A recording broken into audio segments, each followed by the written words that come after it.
आता महाराष्ट्रात पक्षांची फोडाफोडी का चालली आहे? महाराष्ट्रातच सगळे पक्ष फोडणं का चालू आहे? त्याचं कारण सगळ्यात महत्त्वाच्या जागा 48 महाराष्ट्राच्या. कारण उत्तर ठरलेली आहे, कोणाला देणार, दक्षिण पण ठरलेली आहे, राहिलो महाराष्ट्र. महाराष्ट्राच्या 48 जागांवर या देशाचं गणित आहे सगळं, हे लक्षात घ्या. आपली भूमिका अत्यंत महत्त्वाची आहे सगळ्यांची. महाराष्ट्रामध्ये जे मोदी शहांना घालू इच्छितात सत्तेतून, त्यांची भूमिका अत्यंत महत्त्वाची आहे.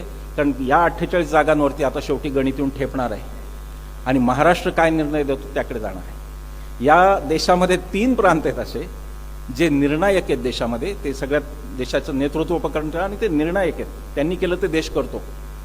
बंगाल, पंजाब आणि महाराष्ट्र. बंगाल आणि पंजाबमध्ये विरोधी पक्षाची सत्ता आहे. महाराष्ट्रात जर आली तर हे लाल बाल पाल पासून आहे, आजचं नाही मी सांगत, हे फार जुन्या काळापासून आहे.